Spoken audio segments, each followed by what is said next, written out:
Hello and welcome to the Enthusiast Garage. In this video, we're going to be changing the lower control arm on a 2017 Hyundai Santa Fe. So this is the same process from 2012 to 2018 Santa Fe. And I have here the lower control arms in front of me. I actually already changed the driver's side control arm, and I wanted to talk about usually the defects that goes with it. The ball joint over here, it tends to go bad. As you guys can see, it moves very freely. Up and down, and the way you can tell it's bad, it's gonna start making clicking noises when you turn, when you hit bumps. It's gonna feel like the whole car is shifting from the front, and you're gonna hear a really loud click noise, and that's usually the lower control arm. Now there's also bushings that might go bad. In these situations, the bushings are still good, just the ball joint failed on it. Here I have the newer control arm, and you guys can see the ball joint is very stiff on it, really hard to move, and that's how the ball joint should be. So this job is pretty simple if you have the right tools. You don't need a lot of sockets. You're gonna need size 17, size 19 sockets for the bolts and nuts to remove the control arm, and 21 to remove the wheels. What I found useful is to have a impact wrench, of course, because most of those bolts are pretty torque. I used the punch, so you need some kind of punch or something to be able to punch out that bolt after you remove the nut. It's pretty hard to remove it. And then you need a good mallet, good hammer, and that's pretty much it. And a torque wrench to be able to torque it the right size in the end. So let's get to it. All right, I'm gonna start by removing the wheel.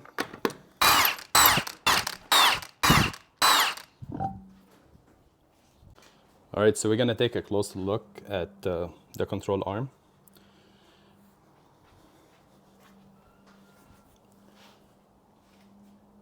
So this is the first bolt that need to be removed. There's a safety pin right here. You just have to bend it out, pull it with a pair of pliers. Then here's the 17 millimeter nut and bolt. And then you have the 19 millimeter over here to the subframe. This is it. And there's a 19 millimeter nut on top that you have to use like a small wrench to make sure it doesn't spin.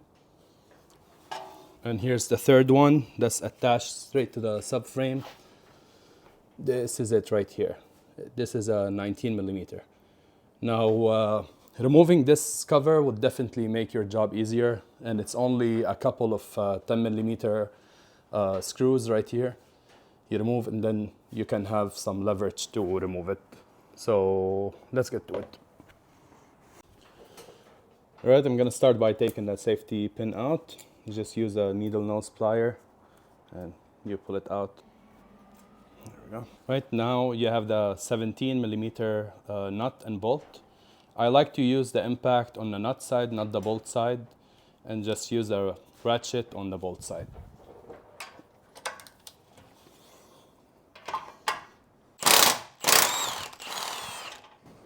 Right now you have to hammer that bolt out. If you find it start getting damaged, just put something, a piece of wood or something to protect it. I did it on the other side, it didn't damage the bolt. And this is where I use the punch just to push it out to the other side.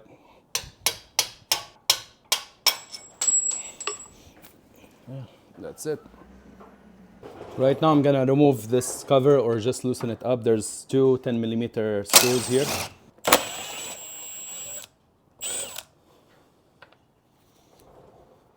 Just so you can have some leverage to reach that bolt over here. All right, now I'm gonna remove the bolt, the 17 millimeter bolt that's attached to the subframe over here. All right. Right now I'm gonna remove the 19 millimeter bolt and nut that's over here. I'm using an impact gun on the bolt side, even though you should use it on the nut, but you don't really have leverage. That's why I'm using the ratchet on the nut side this time.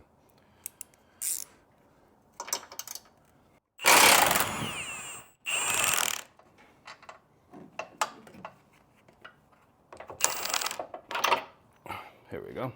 So now with all three bolts removed, the control arm is still attached over here, and I found it the best way to really remove it. Now, I've seen some people just hammering on this control arm and it will pop out.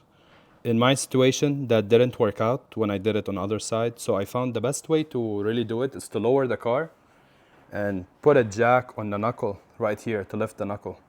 As soon as I released the stress on the knuckle, the control arm popped right away. So I'm just gonna save myself time and do it like that right away. All right, so I lowered the car, and I have a jack here with a block, and I'm just gonna jack up on the rotor with a rubber block to release the tension on the bolt joint.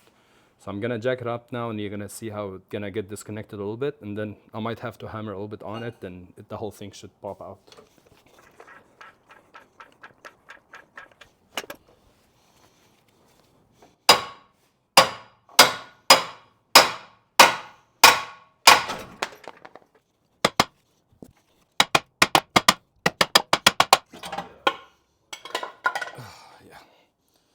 Right now I'm gonna put the new control arm on. The axle actually slid off in my case because I was hammering on it a lot, so just double check that your axle is still in place. It's pretty easy to attach it back, just try to align the spline and push it back in. Alright, so I found it the best way is to align the inside two bolts first, and then the last thing you align is the bolt joint on the knuckle. So once they're both in, they don't have to be lined up all the way, just make sure they're in. And then over here, try to align the bolt joint to the knuckle. All right, just like that. So all three sides now are in. And they don't have to be lined up. We'll worry about that later. But right now, we're just gonna try to align this and push it in with the other two sides are in place. So I'm just gonna use the jack now to jack it up from the control arm side.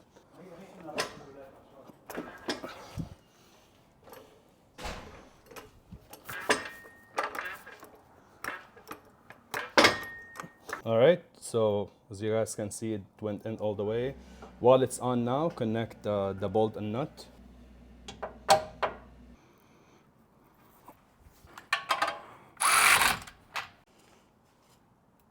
Right now, I just torqued this down. I didn't torque it down, I just, it's tight enough. It's not torqued down. But now I'm not worried about this separating again. And now I'm gonna try to align the second bolt on the bolt joint. This one. I'm not gonna worry about the third one yet. I'm just gonna worry about this one. So I just have to wiggle the whole knuckle around. As you guys can see, like I'm trying to line up the holes together. So it's really difficult. You have to put a lot of pressure on it. But once it's lined up, you can put it on and hammer on it a bit, and it will go all the way in. Okay. Now once this side is on, the bolt still doesn't, it's not connected on the other side of the hole. But now I'm gonna worry about the third one. And this is the third one. The third one, as you guys can see, is still very far off. So what I'm gonna do, I'm gonna start jacking on the whole control arm again, on the knuckle, and try to make it line up. I might have to use a crowbar to wiggle it a little bit, just to, it can go in. Once it's in, I can insert the bolt from the bottom, put the nut on top. All right, so I jacked it a little bit. As you guys can see, it's still pretty far off. So I'm gonna hit it with a mallet now, over here, and hopefully I get it to line up. All right, so I finally was able to get it in. It took longer than expected. I found the best way to do it, to put some tension on the knuckle with a jack, and then use a crowbar, something like this. I started putting it here and putting some pressure on it and from the bottom, and you just have to maneuver it for the bolt to line up. Of course, I recommend to do that last, after you do the second one and the first one. So now I'm gonna start torquing down all three bolts. All right, so the torque spec on the big one, the 19mm nut, is 108 foot-pound. The torque spec on the second nut and the first one are 80 to 90. So I'm just gonna put something to put some pressure on the top nut and start torquing it down from the bottom. All right, this one's torqued. All right, and now I'm gonna torque the other two bolts. Both of them are 80 to 90 foot-pounds. All right, now the final one. All right, now all three are torqued. Remember to put the two 10 millimeter screws back here and safety pin, and you should be good to go. Cotter pin is back in, the safety, 10 millimeters on. I'm gonna put the wheels on. We should be good to go. All right, so this is it for the video. Just changed the control arms. I think the sound went away, so hopefully that was it. Definitely one of them was damaged. But thank you guys for watching. I hope you guys enjoyed the video, and see you in the next one.